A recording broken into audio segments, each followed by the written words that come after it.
Bom dia, terceiro B, noturno NB. Tudo bem com vocês? Espero que esteja tudo bem, tá? Continue se cuidando, não vamos nos descuidar, né? Para que a gente possa se ver em breve, viu? Começou o frio, né? O friozinho chegou, então que legal a gente poder estar em casa, né? Tomando uma bebida quente, com os familiares, né? Tendo tempo de poder acompanhar as aulas, para não ter prejuízo do conteúdo, certo? Bom, a aula de hoje ela é sobre filosofia, lógico, né? É a nossa disciplina, né? Sobre filosofia, ela tem muito a ver já com direcionamento para o direito. Comecei as primeiras aulas dando os fundamentos para vocês, né? As duas primeiras aulas, e agora a terceira já vai um direcionamento para o direito, terminando o bimestre, e na próxima aula eu já entro no direito, na filosofia especificamente do direito, ok? Estamos formando a grade, né? A grade anterior era um pouco dispersa, essa grade atual que nós vamos alterar, ela terá esse sentido, né? Ela terá o sentido de você aprender o significado, os conceitos fundamentais de filosofia, depois aplicá-la ao direito. Nós não estamos mais falando de filosofia pura, sim filosofia aplicada ao direito. A possibilidade, a importância da filosofia no direito, justamente é o pensar, a reflexão, né, sobre a antinomia, aplicação da lei e, por fim, é a retórica, é a forma da argumentação que vocês vão utilizar, tanto na escrita, na linguagem, né, e também na fala, imprescindível ao advogado. Então, vamos começar a aula? Bom, então vamos. Então, a aula de hoje é a terceira aula. Coincidentemente, consegui aglutinar aqui quatro partes, né, que são as partes, ao meu ver, anteriores à introdução da filosofia no direito. Perfeito? Bom, então hoje nós vamos ver a contribuição filosófica, falar brevemente da contribuição dos filósofos, tá ok? Nós vamos falar hoje os métodos da filosofia, como ela se divide basicamente, e vamos começar já em direção ao direito, tratar da lógica, que a lógica é a mais importante da parte filosófica em relação ao direito. Perfeito? Meu e-mail está aí. Esse e-mail é utilizado para consultas que vocês tenham, né? Meu telefone vocês têm também, o WhatsApp vocês têm. E se precisar também fico à disposição, ok? Estou gravando a aula para que vocês possam ter acesso a ela. Depois da próxima aula a gente já dá ao vivo. Eu pretendia dar essa aula ao vivo, mas em função desses feriados e tudo mais, eu disponibilizando ela assim, vocês podem consultá-la quando quiser, tá? Em seguida a essa aula eu vou marcar a provinha para a gente, tá bom? A provinha vai valer 7. E ela vai ser de 7 questões e vocês vão ter a data de entrega, viu? Tá? Mas eu vou colocar isso para a representante, tá? Chega até vocês. Ok? Continuando então. Então hoje nós vamos ver a contribuição filosófica, os métodos da filosofia, a divisão e a lógica, que já é um caminho, é o primeiro passo em direção à filosofia no direito. Ok? Bom, então vamos ver então as contribuições filosóficas. Bom, a primeira contribuição filosófica atinente ao direito, né, ela vem lá de Platão. Então, Platão, na sua obra República, uma obra que é interessante vocês lerem, ele começa a delinear o conceito de justiça e de política, aplicado à administração das polis, né? Como nós bem sabemos, os conceitos de cidade, de polis organizada, né? É igual Fernandópolis, né? Ou seja, a cidade de Fernando, né? Do interventor. Então, na época lá da Grécia, Platão começou a delinear a forma de uma cidade organizada. Ora, se é uma cidade organizada, evidentemente, ela necessita o convívio pacífico entre as pessoas, entre pessoas e coisas, né? E a forma de governo. Então, Platão ele foi o precursor dessa situação, que permanece até hoje. Bom, essa ideia de Platão começou lá com um debate que ficou célebre, né? E que esse debate ele tem muito a ver com direito. Um debate que aconteceu entre Platão e um outro filósofo chamado de Trasímaco. Nesse debate, Platão levantava a questão de o que é justiça, né? Qual é o ver da justiça na época? Qual era o conceito de justiça? Ele questionava se essa justiça era a lei dos mais fortes, né? E questionava e se essas leis forem falhas, né? Até que ponto a justiça ela pode ser falha? Nós sabemos muito bem, hoje em dia, que a justiça ela se aprimora, né? Mas por vezes sim ela é falha. Tá? Ela tem que sempre se aprimorar e se atualizar para não ser falha, né? Mas isso foram os conceitos iniciais. Então, na República, ele questionou o que era justiça, se ele entendia que a justiça era a lei dos mais fortes, como sempre aconteceu, né? E infelizmente às vezes acontece quando a nossa justiça é falha, e se as leis forem falhas, como realmente acontece, né? E aí, Trasímaco, ele saiu do debate, e esse debate continuou, né? Desculpem as falhas de português, da grafia. Prosseguindo, ele continuou com Glauco. Então, Trasímaco saiu para pensar, e Glauco continuou nessas indagações, né? E aí, Platão trouxe o seguinte, ó, a justiça é mais benéfica para uma pessoa conforme sua reputação, né? Então ele traz já alguns conceitos, né?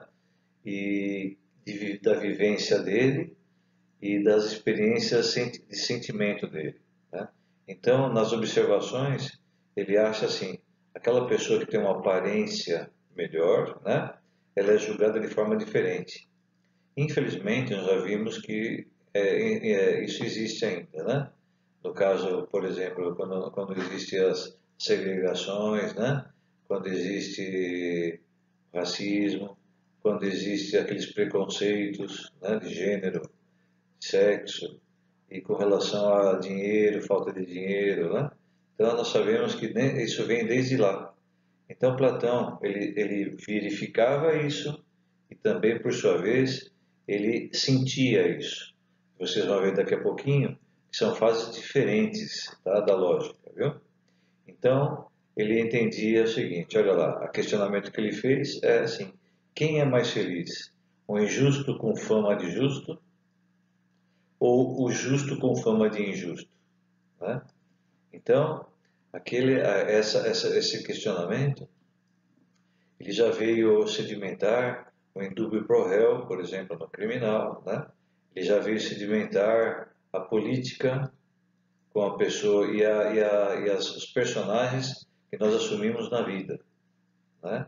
Então ele entende quem é mais feliz, aquele que pode passar uma imagem positiva, né? Ou aquele que é correto, mas não consegue passar uma imagem de correto perante a sociedade, ok? Então aqui tem um debate entre ética e moral, né? O que eu entendo que é correto e só isso me basta, ou eu tenho que ser correto e demonstrar isso, né? Aquela frase que a gente sempre fala, né? Não basta ser mulher de César, tem que aparentar a mulher de César, não é isso? Nós estamos vendo muito bem esse cenário político hoje em dia, nessas circunstâncias. Bom, Platão também trouxe o exemplo do anel de Gyges, né, de Giges, né, que um célebre conto da época, né, que dizia que Giges ele utilizava-se de um anel e quando ele se colocava esse anel ele ficava invisível e a invisibilidade lhe permitia fazer muitas coisas erradas, né? Só que ele não era feliz. Por que ele não era feliz? Porque o medo, ele concluiu que o medo é uma prisão. O que é o medo? É a sua consciência, né? Então, a busca da felicidade, do justo, né? Ele se dá, segundo Platão, quando as pessoas se utilizam do que elas gostam de fazer, né? Ou seja, aptidão, né? Então, a pessoa, segundo Platão, ela faz uma coisa melhor quando ela faz o que gosta ou aprendeu a gostar, né? E para isso, ela tem que se utilizar da sua alma, do seu sentimento interno, né? Da sua percepção, né? Sua interiorização, né? Que seria a razão dela, o seu espírito, né? O que você se sente bem, e seu apetite. O apetite significa aqui é a vontade, né? Então, é evidente, quando você faz uma coisa que você gosta, que te traz bons sentimentos, né? E que você tem vontade de fazer, você faz melhor, né? Então, Platão dizia que não adianta você fazer coisas erradas e ninguém ver. Aquela questão do justo, né? Que não tem posição de justo, né? Que não se aparenta assim. Na realidade, o que acontece? O que importa é que a tua consciência manda, tá? E ele entende, Platão entende que essas aptidões, né? Que vão te acompanhar a vida inteira, ele entende que isso pode ser adquirido, né? E ele chama esse método de paideia. Paideia. Né? O que é paideia? Né? Para vocês recordarem, pai com ideia. Tá? É assim. As aptidões elas podem ser aderidas, agregadas ou adquiridas pelo indivíduo através do ensinamento, da repetição, né? Exatamente essa ideia lá de Platão é que é a ideia que é utilizada na pedagogia até hoje, né? Vocês veem que o professor, a função do professor realmente é transmitir o conteúdo, mas mais que isso, é que o aluno apreenda esse conteúdo, né? Que ele adquire esse conteúdo faz parte dele, né? Então, na pedagogia, nós temos Bourdieu, né? Que diz que o hábito é a repetição das coisas, né? E o habitus, ele quando você interioriza aquele hábito, isso faz parte da sua vida. Ele se transforma numa sua aptidão, tá bom? Então, vamos lá. Então, Platão, ele fala, olha, ele diz no seu primeiro, ele terminou esse diálogo, essa discussão, né? E entabulou um conceito. Esse conceito era o seguinte, que afasta a ideia de cada um dar o que é o seu. Justiça não é dar a cada um o que é o seu, na ideia de Platão, né? Mas sim que cada um deve saber o seu papel. E de tal forma, como ele fala, ele entende que você fazendo tudo o que você entende que é seu papel, você deverá buscar a forma mais perfeita e harmoniosa. Tá? Então, esse conceito ele colocou na polis também. Tá? Então, cada pessoa teria a sua função, o que melhor entende fazer, né? E melhoraria isso através das repetições e sempre tentando, cada um sabendo o que é seu, fazendo o que é seu, estaria com a sua consciência tranquila, né? Então, o conceito de justiça para Platão é isso. Não é necessariamente dar o que é cada um, o que é seu para cada um. Vocês vão ver que isso é uma situação comum de todos os filósofos, né? Mais para frente nós vamos ver, né? Então, a justiça não é cada um, não é dar a cada um o que é seu, e sim que cada um sabe o seu papel, né? Então, por exemplo, se eu estou vendendo, desculpa, se eu tenho que fazer uma doação a dois filhos, né? E um dos filhos não trabalha, estuda, e o outro filho trabalha, me ajuda, né? No meu trabalho, principalmente naquela época, cada um saberia o seu papel. Consequentemente, cada um saberia o que era justo daqueles bens que eu iria doar a eles. E eu, por minha vez, como pai, também saberia o que é justo, né, para cada um, qual o papel que cada um exerceria, ok? Então a justiça não está ligado a dar a cada um o que é seu, e sim que cada um tenha consciência do seu papel. E esse seu papel será desenvolvido com a educação, com a repetição, né? São falhas que até hoje nós temos, desde a época de Platão. E isso aplicado à cidade. Cada pessoa na sua cidade, sabendo a sua função, a cidade funciona de forma harmoniosa. Lembrando que Platão entabulou justiça e política, lembra-se? Bom, depois de Platão veio Sócrates, né? O que Sócrates contribuiu? Sócrates, ele teve uma obra chamada Ética a Nicômaco, né? Nessa obra de Ética a Nicômaco, Sócrates trouxe a política como a arte de bem governar a polis, né? Quando ele fala em cidade aqui, ele também se refere, na questão ética, né? Ele também se refere a vocês, a nós, né? A política nós a exercemos todos os dias desde a hora que acordamos. Então, ele entende aqui como polis, como o próprio indivíduo. Então, a política é uma forma de você se bem governar, governar seus interesses, as suas paixões, né? Seus objetivos. E isso também se transforma na cidade. A cidade é um organismo como se fôssemos nós, né? E ele, da mesma forma de Platão, ele acha que o que você gosta, né, o que você almeja, né, a sua, a sua identidade, né, a sua disponibilidade, a sua disposição, né, o que você entende que você é forte, né, ele entende que toda pessoa, toda ação humana sempre tem uma finalidade, né? E a forma de você alcançar essa finalidade se dá justamente da forma que você pratica a sua política, né? E voltando a Platão, né?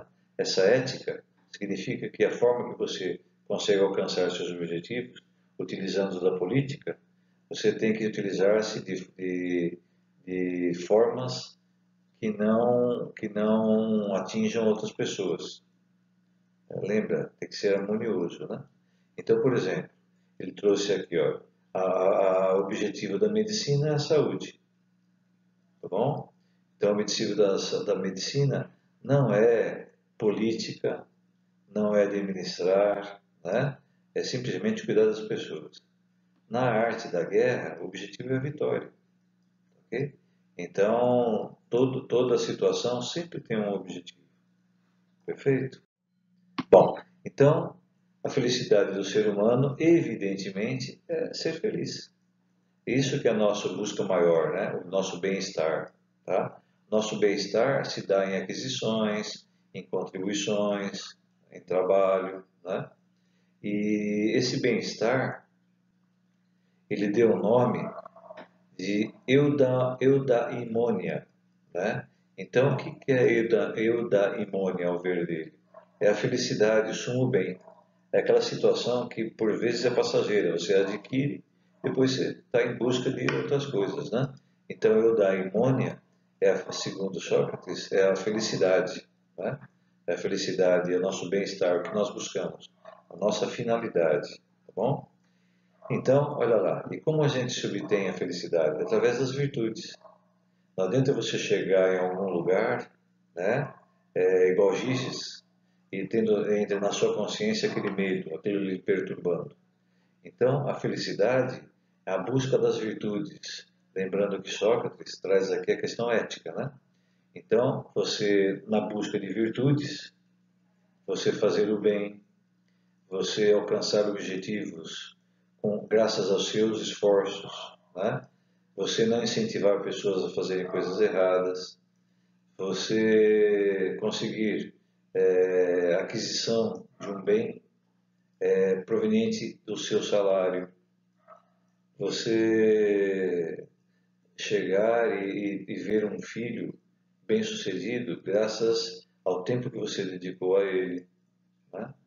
Você se responsabilizar, principalmente nessa época da pandemia, você sair na rua com a preocupação do quê? De não contaminar outra pessoa, né? Você saber que o seu trabalho, quando você faz algo, ele terá uma consequência, né? Então, aquele que no açougue, aquele que faz o pão, né? O advogado que, por sua vez, defende um cliente, um político que está representando as pessoas, né? A felicidade deles pode ser perfeita, pode ser uma eudaimonia quando ele atinge aquilo através de virtudes. E essas virtudes não nascem conosco, né? Existem filosofias, né, que entendem que nós trazemos uma carga de outras vidas, ou na ciência trazemos cargas genéticas, né? Mas para Sócrates, né, as virtudes são adquiridas. Elas se adquirem igual através do hábito. Então é só você exercendo a sua postura de correção, né, fazendo aquela sua reforma íntima, que ali você vai se afastar dos vícios, né? E quais são os vícios? Eles são os dois extremos da vida. Um é o excesso e o outro é a insuficiência. Ambos são vícios, né? Então o caminho seu, o caminho da justiça, é o caminho do meio. Ora, interferiu o nosso direito, evidente, né? Que a nossa justiça sempre tem como um homem mediano como objeto, né? Então os vícios sempre são condenados, tanto o excesso de um lado quanto a ausência do outro lado. Esse é o nosso dia a dia e a aplicação da nossa justiça. Dar a cada um o que é seu? Não. Nós vamos ter que dar a cada um o que aquela pessoa tem de forte, o que aquela pessoa está preparada, o que é justo, né? Perfeito? Então, a eudaimonia seria o que nós objetivamos na vida, segundo Sócrates, né, de diversas formas, não importa o que seja, e que essas aquisições sejam feitas pelas virtudes que nós temos. E as virtudes são adquiridas com hábito, com repetição, com educação, com a postura, né? E dentro dessas virtudes, a maior delas, segundo ele, é a justiça. Ou seja, quando você se afasta dos dois extremos, né? Então, ele entende, ó, que as virtudes são adquiridas pela repetição, pelo hábito e pela razão, né? Então, nós temos que entender o que nós estamos fazendo e, através da repetição, nós nos tornarmos virtuosos. E aí nós estamos indo em direção à nossa felicidade, tá? E o justo é a maneira melhor da felicidade. Então, o que ele nos influenciou? Olha lá. Primeiro, na educação, né? Então, as virtudes são adquiridas pela repetição. Esse é o nosso modelo de educação, não é isso? Então, nós temos que dar o exemplo, porque aí nós estamos melhorando nossas virtudes. E pela repetição, daqui a pouquinho nós vamos ver em lógica, que pela repetição você também consegue adquirir essas virtudes, né? Então, a lei, né, política e conduta, olha, convivência social, o hábito, né? Então, segundo Sócrates, né, o afastamento dessas duas situações, aquele caminho do meio, ele entende que é a bem-governança, né? E você adquire essa bem-governança através das suas virtudes e do hábito, tá? Então, a lei, na realidade, ela traz uma pacificação. A lei, ela traz a possibilidade dos homens conviverem em sociedade, ela traz a possibilidade de bem governar, ela traz o justo entre as duas partes, né? O excesso ela protege o hipossuficiente do hipersuficiente, ok? E ela distribui, teoricamente, ela também apara o hipossuficiente para que aquela riqueza, aquele capital que foi agregado também seja bem distribuído, seja bem utilizado, né? Então, a base da justiça, que é o homem mediano, também é influência de Sócrates, né? E a equidade. Sócrates entende que tudo se resolve pela lei. Ora, e se as leis forem falhas, como Platão falou, né? Sócrates, seguidor de Platão. E se as leis forem falhas, a gente se utiliza do que você tem para a solução dessas lacunas. Lembra-se da Lindbergh, né? Então, continuando. Vamos lá. De Sócrates também, ele entende, ele chama de lato sensu, né? Que seria a esfera grande, né? Que abrange todos nós, é a convivência social obedecendo à lei. Tá? Então a lei existe para ser obedecida, segundo Sócrates. E na justiça stricto sensu, ou seja, específica, ele traz duas situações. Na esfera pública, ou seja, a esfera pública de todos, e a esfera privada, né? Que seria uma situação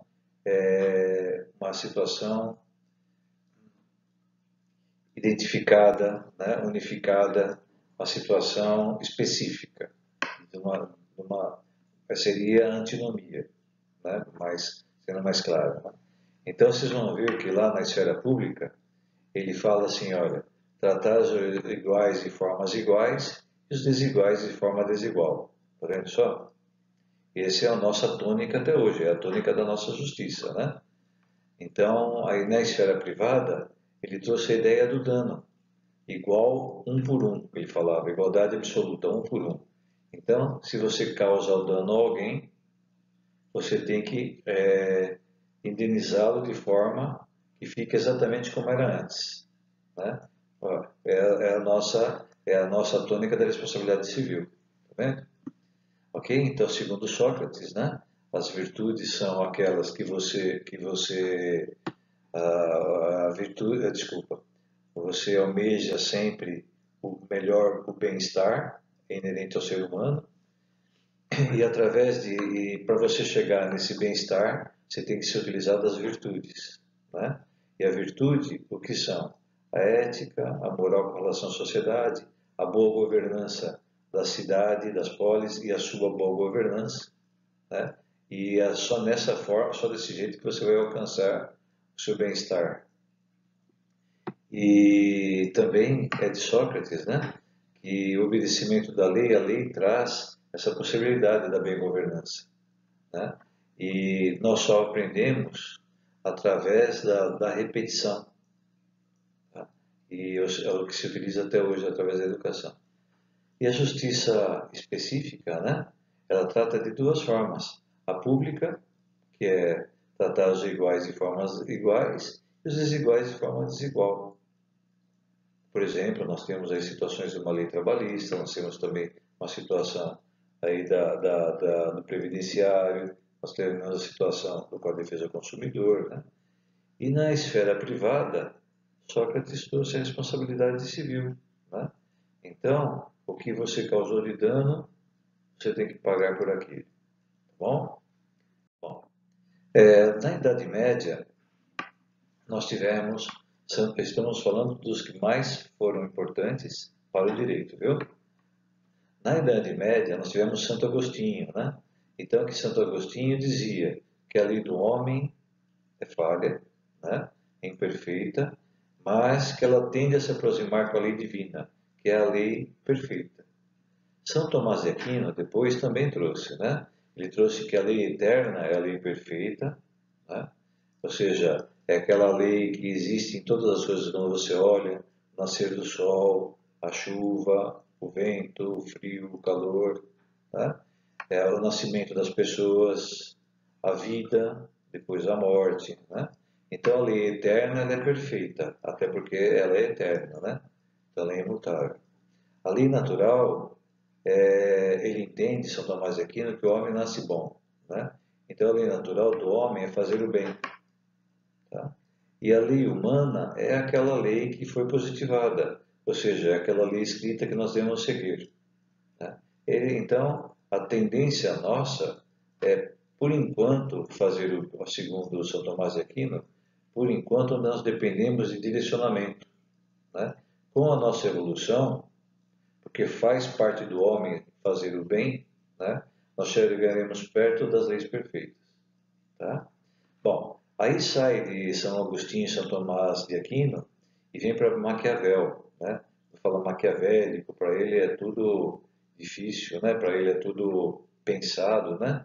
Então, na obra O Príncipe, ele faz uma separação do que é política e moral, tá? Então, a política para Maquiavel não é necessariamente a moral, é alcançar os objetivos através de qualquer jeito, né? Então, ele surgiu, para entender as circunstâncias, ele surgiu lá na Itália. Na época, a Itália fazia parte da Península Ibérica e a Itália tinha uma política muito fragilizada. Então, Maquiavel falava assim: olha, trace os objetivos e chegue lá, não importa de que forma. Então, uma frase célebre de política de Maquiavel é: os fins justificam os meios. Tá bom? Continuando, então, segundo São Tomás de Aquino, né? A obra, isso acontece nas gravações, né? Sempre vai, ainda bem que você pode parar, verificar o que aconteceu e falar, né? Mas ao vivo também, todos nós estamos aprendendo, né? Então, o que acontece? Ele fala que o homem, ele nasce bom, depois ele é corrompido pela sociedade, né? E isso ele traz uma possibilidade de a gente, das pessoas, do cidadão, participar da sociedade de forma direta, escolhendo seus representantes, né? Ele entende que a vontade geral se dá através da democracia. E ele fez uma obra chamada Contrato Social, muito importante de Rousseau, né? Onde ele traz essa questão realmente nós sermos governados pelas nossas vontades, a vontade da maioria, tá? Então ele trouxe os conceitos de democracia direta, tá bom? Como bem coloca ali. Depois de Rousseau veio Montesquieu, né? Então Montesquieu foi muito importante para nós também. Ele conseguiu identificar, separar os tipos de governos que já existiam. Isso seriam as reflexões feitas por um filósofo, né? Com base nessas situações, né, ele vai conseguir chegar a uma conclusão que até hoje é muito importante para nós. Então ele diz que os governos déspotas, né, eles governam pelo medo. A república pela virtude. O que é a república? Segundo Rousseau, né, é a possibilidade de você ter um governo eleito pelo povo através de leis, né? Democracia. E a monarquia é por honra. Então as pessoas, o monarca, ele consegue bem governar, depende da postura dele, né? Vem a Rainha Elizabeth até hoje lá, na Inglaterra. Tá bom? E olha só, Montesquieu, através dessas reflexões, ele cria a separação dos três poderes que utilizamos até hoje: o executivo, o legislativo e o judiciário, né? O executivo para a governar, o legislativo para fazer leis e o judiciário para julgar os desvios das leis, né? Bom, e na época, pelo estudo desses governos anteriores, ele entendeu que a separação desses poderes evitaria a centralização de poder. Por isso ele entendeu esse tripartidarismo, tá bom? Bom, e agora atual. Aquele lá fazia parte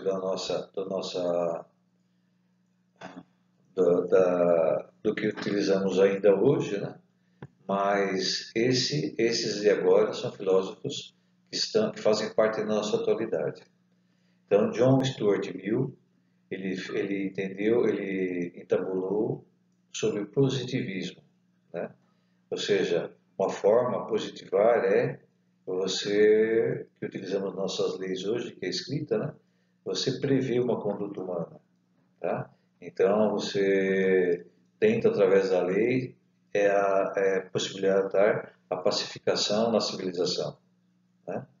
Depois vem Rudolf von Jhering. Vocês vão ver muito Jhering. Se já não estão vendo em constitucional, administrativo, civil, vocês vão ver muito Jhering, né? Jhering fala o seguinte, olha, o direito, né? Ele tem que ter uma força vinculante, tá bom? Então, imutante, ou seja, vocês têm que agir conforme o direito determina, nós temos que agir de forma como o direito determina, e o direito tem que ser mutante, ou seja, ele tem que se atualizar sempre, né? Ele fala que nada se alcança sem esforço, né? Então, essa força mutante do direito é ele se adaptar às necessidades da sociedade. Olha que ele fala: paz é o fim, a luta é o meio, né? Então, se você quer a paz, você tem que buscar por ela, né? Então, ele também diz que o direito não surge lá nas casas legislativas, né? E eles são reivindicados pela população, exatamente como que nós deveríamos cobrar nossos legisladores. O legislador representa uma parcela da população, então ele está lá para possibilitar que a população tenha aquilo que ele quer, que elas querem, né? E ele tem que ficar vinculado a nós nessas circunstâncias. Ele possui um mandato, lembra? Ele possui um mandato, tá? Ou seja, ele tem uma procuração nossa, que é através do nosso sufrágio, tá bom? Isso é Ehring. Depois nós temos Kelsen. Lembra-se a pirâmide de Kelsen, né? Então, a pirâmide de Kelsen diz que tem que ter uma norma fundamental que baliza as demais, né? Vocês sabem que na pirâmide de Kelsen tudo começa com a Constituição, ok? Bom, e também filósofos atuais, né? Mais atuais ainda, que nós temos a possibilidade de ler agora todo o tempo, né? Nós temos o Norberto Bobbio, que vocês vão ver muito também, o Norberto Bobbio. Ele fala o seguinte, né? Ele trouxe uma obra chamada Teoria do Ordenamento Jurídico. Então ele traz 3 regras principais do ordenamento jurídico. A primeira é norma normal ou fundamental, ou seja, a Constituição. Se baseia em Kelsen, né? Segundo, coerência, sistema normativo. Então ele traz ali também as situações de Ehring, né? Que diz que nós temos que ter um sistema normativo, ou seja, nós temos que ter leis, né, que possam ser utilizadas de forma conjunta, né? Vocês já aprenderam isso no primeiro semestre. As leis são utilizadas de forma conjunta, tá? Então, o Código Civil, quando eu estou dentro de uma ação trabalhista, eu me utilizo no sucedâneo do Código de Processo Civil, né? Quando eu estou na penal, eu me utilizo do processo civil e no tributário. Então, a visão sempre é de um sistema jurídico, tá? Ele tem que ser coerente, ele tem que sempre se atualizar, tá? Segundo Ehring diz, né? E a terceira é a completude, ou seja, a resolução de antinomias. Então, segundo o Norberto Bobbio, o direito existe para você resolver aquelas antinomias aparentes. O que está acontecendo ali? O direito tem que ser aplicável naquelas circunstâncias, inclusive até com relação às lacunas, né? E Miguel Reale, todo mundo sabe do Reale, né? Nós devemos ele ao nosso Código Civil. Ele trouxe aquela bendita teoria que é utilizada sempre e possivelmente sempre vai utilizar. Teoria tridimensional de Reale. Fato, valor e norma. Bom, então é isso, pessoal. Nós trouxemos até aqui, então, os nossos filósofos, a contribuição dos nossos filósofos no direito, né? Dos seus principais, ok? Bom, agora vamos verificar como essas propostas filosóficas acontecem. Então, elas seguem essa regrinha, essa linha de raciocínio que eu trouxe para vocês, né? Primeiro a evidência, depois a indução, depois a dedução, depois a evidência intelectual. Vamos lá. O que é evidência? Evidência é experimento, tá? É aquela tentativa e erro. Você pega, olha, você faz, né, o contato material. Depois a indução. Você tenta imaginar, porque você não tem uma condição científica, né, para aquilo. Você imagina como aquilo aconteceu, tá? Depois vai ser pela dedução. Então, a soma daquele seu contato com a coisa, que é a evidência. Depois, com aquele sentimento que você teve, né, sobre aquelas circunstâncias. Por que será que aquilo aconteceu? Nós chegamos a uma dedução, que é o raciocínio. Nesse momento, eu tive o contato, que eu tentei imaginar como aquilo aconteceu, eu chego numa uma dedução, eu consigo somar essa evidência com aquele sentimento que eu tive. Aí você está raciocinando, tá?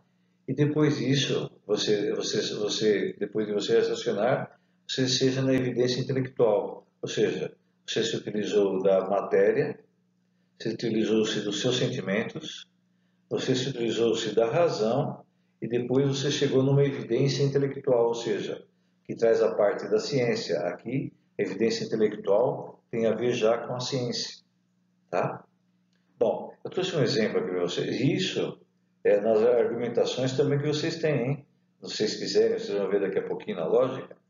Quando vocês tiverem que fazer uma petição, uma argumentação, vocês tenham contato, tentem lembrar daquele contato que você teve com aquelas circunstâncias, o que você leu a respeito, né? Tentem entender qual é a linha, anexo de causalidade com aquilo, tá? Depois vocês vão deduzir, vocês vão ter uma ideia do que aconteceu, né? Depois, essa ideia, ela tem que ser provada, tá? Através de provas. Nesse momento, você utilizando essas 4 situações, essa linha, né, filosófica, vocês vão conseguir fazer uma boa argumentação, que a pessoa que está lá seguiu o seu raciocínio, okay? Desde que você prove, lógico, né? Então, olha lá, um homem, como exemplo, um homem observa a natureza e vê que jogando uma semente na terra, ela germina e vira uma árvore. Assim ele conclui que a árvore é um vegetal derivado da semente. Tá? Evidência. O homem tem a terra e o homem coloca a semente na terra. E ele vê, ou seja, indução, ele observa, não tem o contato, ele está observando. Ele observa que a semente germina e vai crescendo e vira uma árvore. Ele observa que tem que colocar água, ele observa tudo isso, né? Aí ele conclui, através do seu raciocínio, que a árvore é um vegetal. Mas não é um vegetal comum.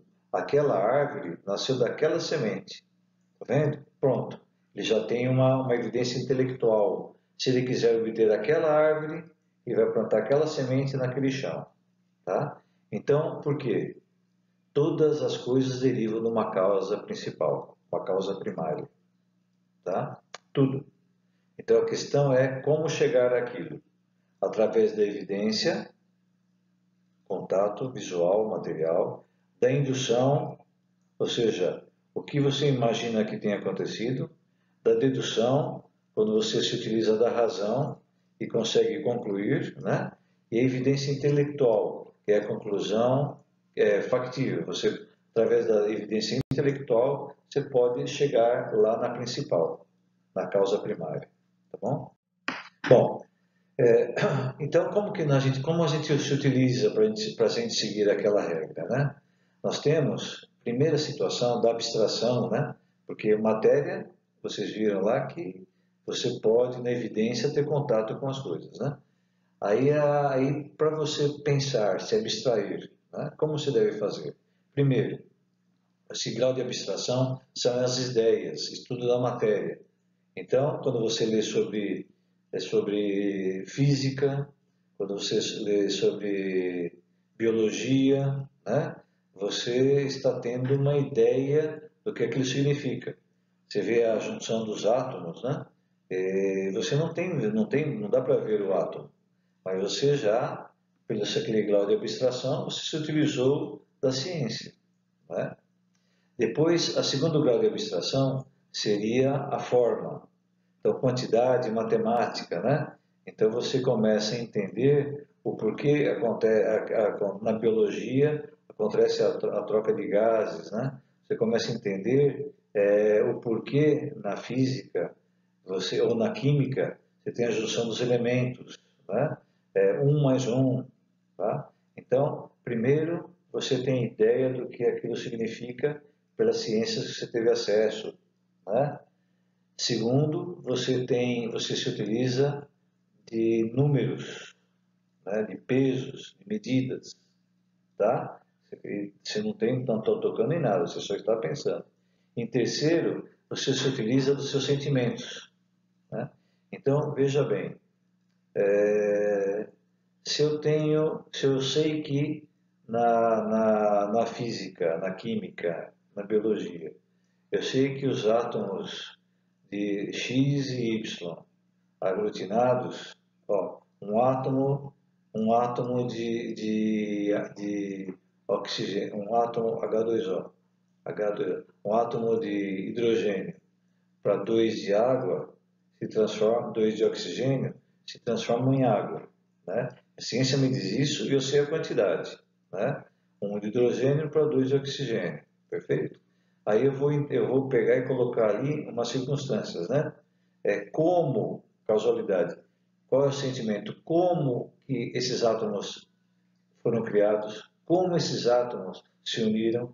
Qual é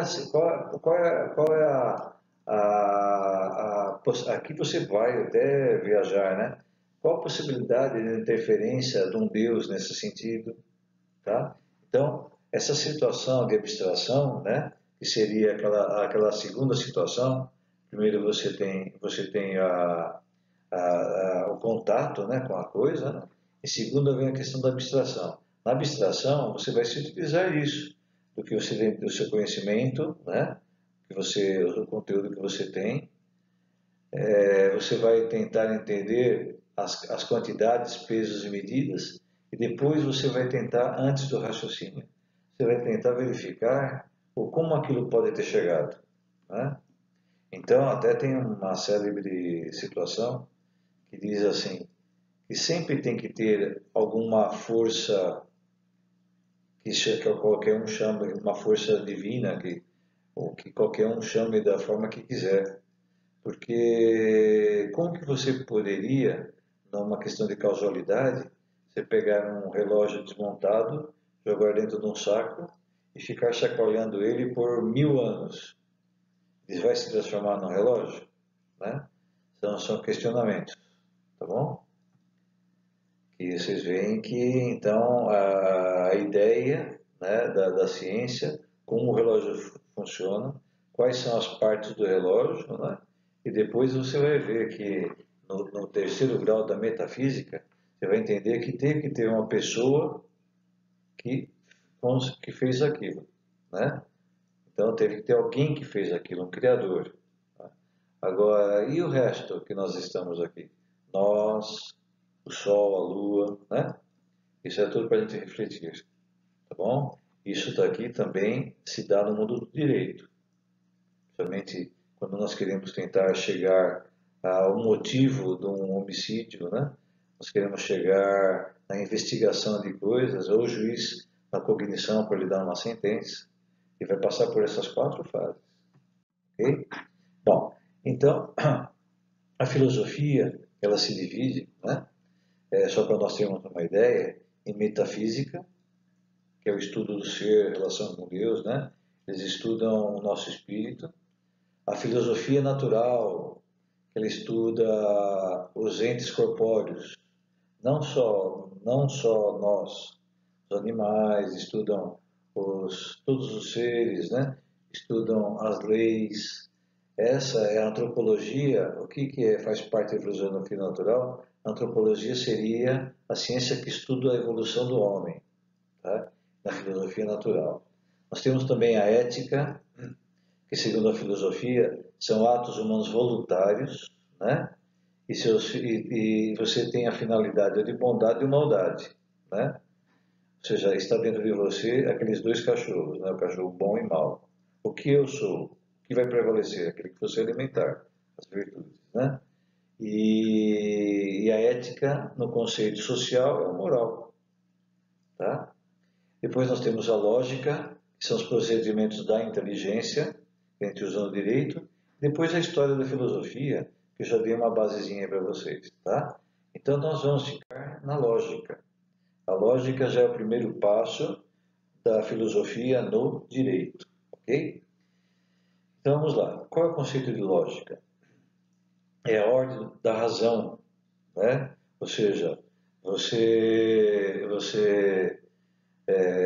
nota, você tem um contato com a coisa, com a situação, né? Em seguida, você traz seus conhecimentos da ciência, depois você tem um raciocínio, né? E depois disso você tem uma convicção, uma conclusão, tá? Então, a lógica qual que é? É essa ordem da razão para que você entenda como as coisas aconteceram. é na plantação da árvore, é na obtenção do fruto, né? No esclarecimento de um crime, é no nexo causal de uma responsabilidade civil, tá bom? Então a lógica é esse encaminhamento, é uma ordem da razão para você chegar no conhecimento da coisa, tá legal? Bom, então a lógica, como toda filosofia, o objetivo é buscar a verdade através da razão, né? Então a lógica é uma divisão da filosofia que utiliza-se a razão na busca da verdade, tá? Por isso que é utilizado no direito. Então, quais são as ordens da lógica, né? Primeiro você tem a cognição, fase cognitiva do processo. É quando o juiz está tentando entender, ele saneia o processo, tudo em processo civil. Ele tenta buscar tudo o que ele tenha para entender o que aconteceu. Então, a fase cognitiva, ele tenta conhecer o que aconteceu, ele tenta ter contato com os fatos, tá? A retórica, então a primeira é cognoscitiva, ou seja, cognitiva. A segunda é retórica. O que é retórica? Os argumentos que vocês vão utilizar para provar aqueles fatos lá da cognição. Mesma coisa o juiz na fundamentação da sentença, que é obrigatório, né? E depois a pedagógica, onde através disso você vai exemplificar, você vai mostrar, tá? Então vamos lá. A razão é uma ordem, a lógica é uma ordem da razão com o objetivo de buscar a verdade, tá? Conhecimento das coisas. E ela segue uma lógica, a lógica segue uma ordem, desculpe, né? A primeira é a cognição, onde você verifica o que está acontecendo. A segunda é retórica, como você vai provar aquilo. E a terceira é pedagógica, como você vai exemplificar aquilo, tá? Como você vai ensinar aquilo, para que não aconteça mais, né? Então, aqui tem muito também do sistema prisional, né? Tá? Na educação também tem, tá bom? Então, esse objeto da lógica, o objetivo da lógica, ela tem duas situações. Ela é material, os autos da inteligência já vimos, né? O objetivo é de você utilizar da sua inteligência, da sua razão, né? Da sua cognição, para que você chegue a um conhecimento, uma verdade, tá? Então, o objeto da lógica é a utilização da razão na busca da verdade. Primeiro, você utiliza o material, é a sua inteligência, e a formal é a relação, né, a inter-relação das coisas para você chegar a um objetivo. Tá? Então, uma coisa é a abstração, que é o ato da tua inteligência, e a formalização da lógica é você aplicar essa inteligência nas coisas. Tá bom? Senão não teria sentido. Para que a filosofia se eu não posso aplicá-la na nossa evolução? Bom, e aqui eu trouxe então a lógica, que é a nossa importante, né, na aplicação do direito, né? A lógica da mente. Primeiro, então, primeira operação é mental, né? Então, quando você se utiliza a lógica na mente, a primeira coisa é você guardar aqueles sinais, né? Então, eu tenho frio, quando eu fico com febre, eu tremo de frio. Quando eu estou resfriado, eu tenho febre. Então são sinais, né? Quando aquele ônibus vem, eu tenho que levantar a mão, né? Quando eu faço uma coisa errada, possivelmente uma reprimenda dos meus pais. Se eu não estudo, eu tiro uma nota baixa, estou lá com um sinal zero. Então, sinais são representações da nossa memória, tá? Então, a primeira coisa quando você vê algo, você associa com alguma coisa, tá? Segundo, você capta a essência das coisas. Então, por exemplo, você olha e sente o cheiro de uma feijoada, né? Então, você lembra que no dia anterior você comeu uma feijoada e passou mal, tá? Então, a primeira coisa você vê é o fogão, a pessoa cozinhando e o cheiro de feijoada, são sinais. Depois você vai entender na abstração, você vai entender, interiorizar que, opa, não quero comer feijoada porque eu passei mal. Isso acontece muito com a bebida, viu? Você bebe muito no dia anterior, no outro dia, quando você vê uma garrafa de bebida, você vê até a água no copo, né? Ou um chá, você passa mal dizendo que eu nunca mais vou beber na minha vida. Não é assim? Então, depois passa, né? Bom, continuando. Então você tem o conceito, sinais, o que você traz de conhecimento na sua vida, que aquilo representa. Segundo, você vai tentar entender o que é aquela coisa, né? A essência dela, tá? É uma comida, uma bebida, é um amor, é uma raiva, é um choro, né? E depois aí você vai, na próxima situação, você vai aplicar isso o que é no homem normal, o que é comum, né? Então, por exemplo, você olha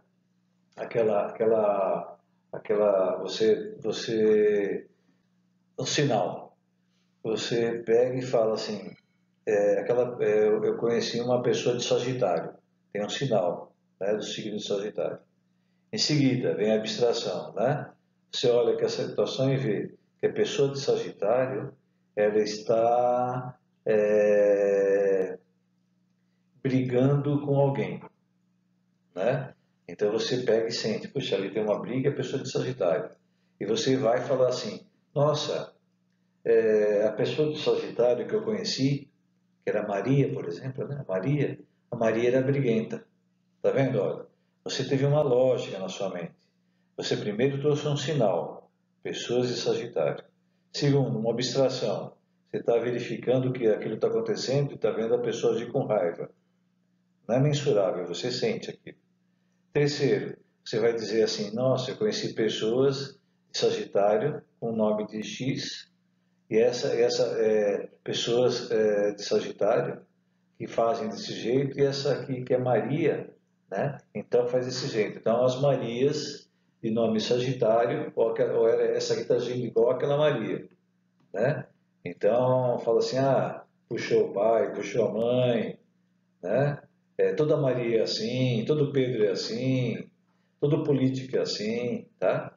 Depois disso, você vai exteriorizar o seu pensamento através da linguagem. Atenção, hein?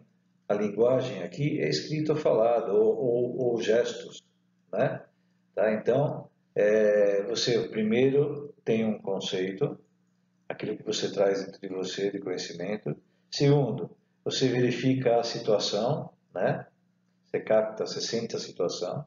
Terceiro, você associa a alguém ou a algo. Tá? Quarto, você vai exteriorizar aquilo. Então, toda vez que alguém exterioriza alguma coisa, na realidade, ela traz tudo isso dentro dela. Ela traz os conceitos que ela tem, que ela passou na vida, por isso que todo mundo tem sua história. Até um homicida tem sua história. Todo mundo tem sua história, lógico. Inclusive um homicida. Depois a pessoa traz aquela história, depois ela traz a visão dela relativa sobre aquilo, por isso que não cabe a gente julgar, né? Depois ela vai associar aquilo a alguém ou a algo, né? E depois disso ela vai falar. Quando ela fala, você na linguagem dela, você consegue, analisando, chegar nessas três situações, né? Então é um evangélico falando, é um católico falando, é um ateu falando, né? Então você consegue, um político de direita, de esquerda, você consegue verificar e saber como você vai interagir com essa pessoa, ok? E por último, vocês têm a lógica da mente e a analogia, né? Então toda a linguagem se associa com algo que aconteceu, né? Então eu tive uma desilusão amorosa, né? Com uma pessoa chamada Sandra. Nunca mais eu vou querer ter uma Sandra, né? Eu fui casado, nunca mais queria ser casado. Isso aí eu tenho que falar baixo aqui em casa. Não posso falar alto, tá? E assim é. Então, a analogia é quando você compara algo que já existiu, tá? E isso é a mesma coisa que acontece na lei, tá bom? Conforme aquela linguagem que você tem, na lacuna de lei, você consegue ver algo que pode ser utilizado, uma lei que pode ser utilizada naquelas circunstâncias. pela lógica da mente. Tá bom? Bom, operações da mente, como que funciona? Então, primeiro conceito, né? Primeiro, primeiro vem o conceito, depois o juízo, depois o raciocínio. Né? Então, primeiro você pega e faz um correlacionamento, né?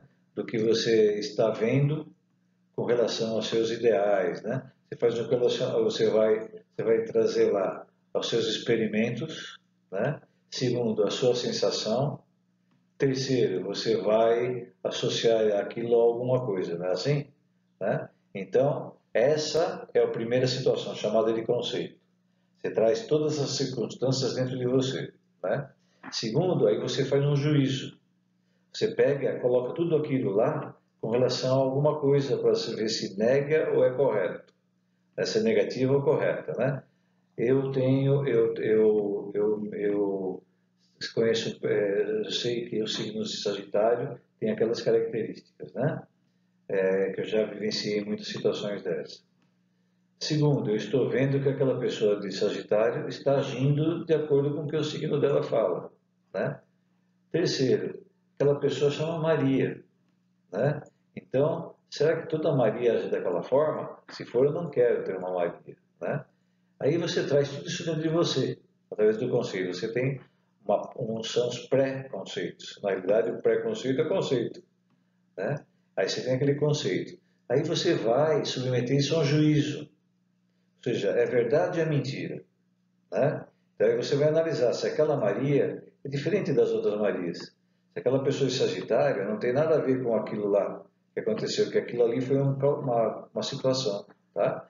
E aí você pega a junção dos seus conceitos e do que você testou entre verdadeiro e falso, e aí você tira a sua conclusão. Nossa, essa Maria não é aquilo que eu imaginava. É isso que acontece? Normalmente a primeira impressão nunca fica, tá? Isso aqui é utilizado, pessoal, pelo juiz, é utilizado por vocês nas suas discussões e nas suas petições, né? Então você tem os seus conceitos, você imagina que aquela pessoa teve também por trás dela todo aquele conceito, tá? E aí você vai verificar se aquilo aconteceu ou não na situação atual, né, na antinomia, tá?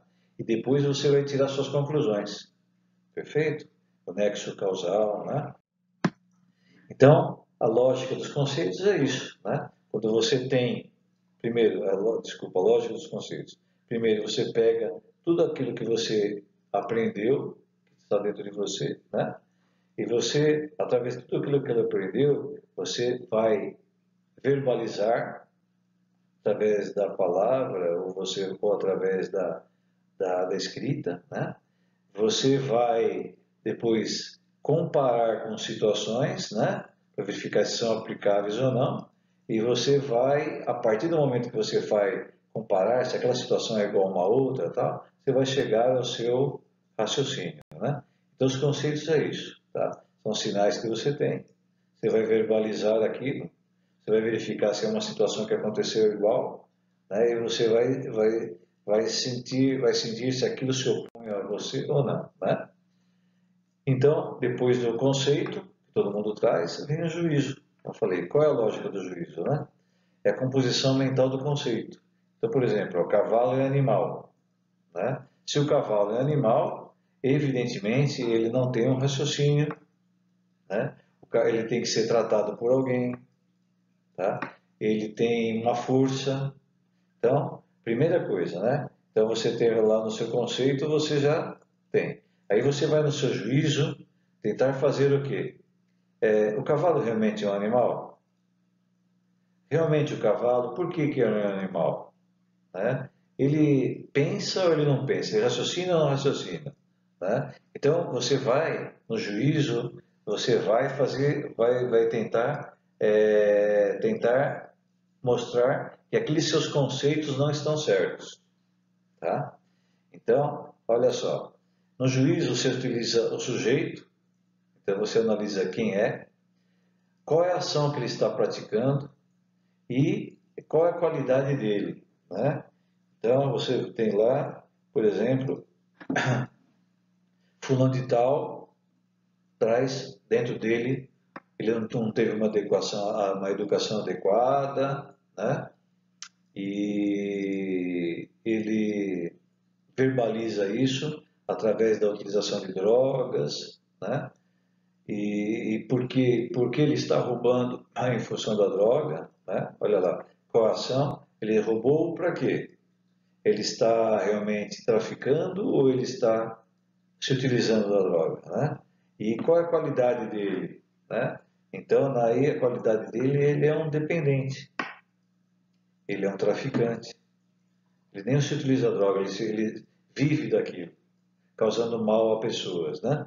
Então, na lógica do juízo, você fala é verdade ou é mentira, né? Realmente ele é usuário ou ele é traficante?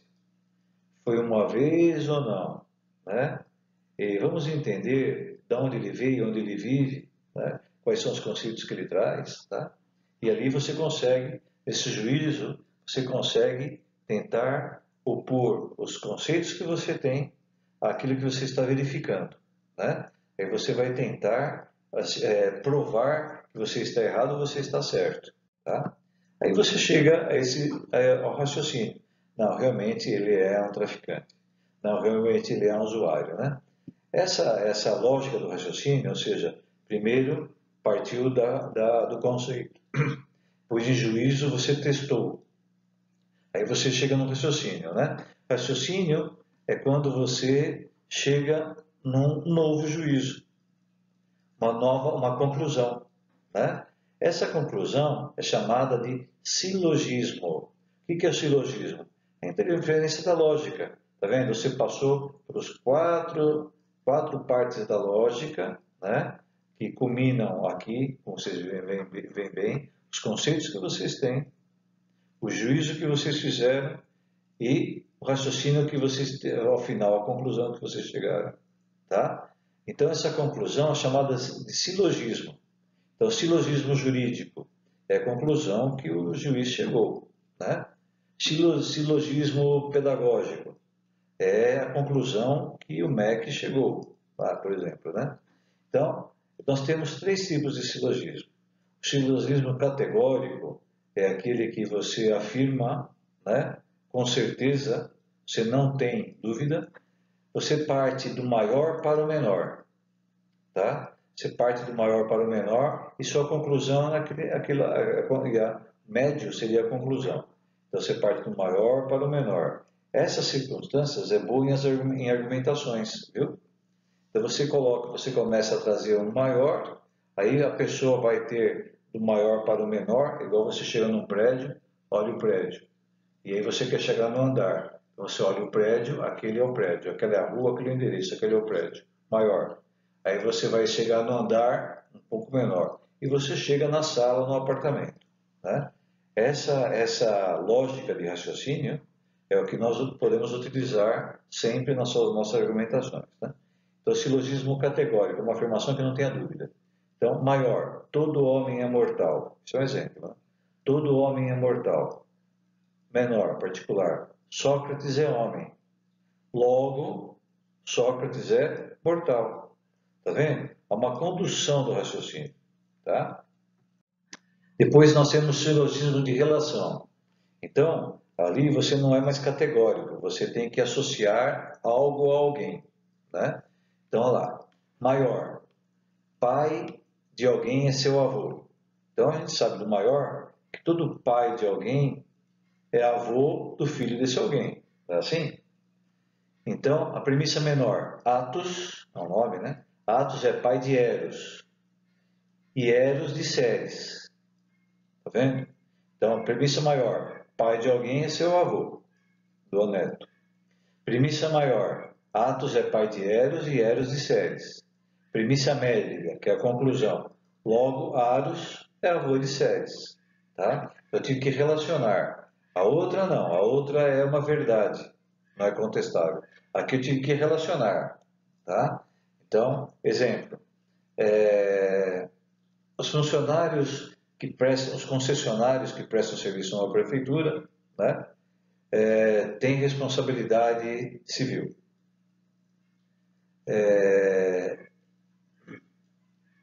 Esse o veículo da prefeitura, bateu no meu carro. Média, logo, conclusão. A prefeitura é responsável pela indenização. Tá? Tá vendo só? Isso é silogismo hipotético, né? Então, quando você nega ou confirma uma primeira situação, né? Então, você coloca lá, ó. Então você parte do maior para o menor, né? Então, você vai fazer uma afirmativa. Todo homem que rouba é ladrão. Isso é verdade ou mentira? Não necessariamente é verdade, né? Existem aquelas pessoas que roubam porque tem fome. Então não é um ladrão, né? Tem aquele que foi enganado, não sabia que estava roubando. É o putativo, existem situações, mas vamos lá. Você parte de uma premissa positiva ou negativa. Todo homem que rouba é ladrão. Gorgias roubou. Logo, Gorgias é ladrão. Tá? Isso é utilizado numa lógica simples da cognição do juiz. Né? Ok? Vamos lá. Então, no silogismo, né, que é essa busca da verdade, né, que é a sua conclusão, né, que, que seria o seu raciocínio, né, nós temos que o silogismo interferiu em três situações. Né? Primeiro, a indução do universal para o particular, que acabamos de ver, né, parte do maior para o menor.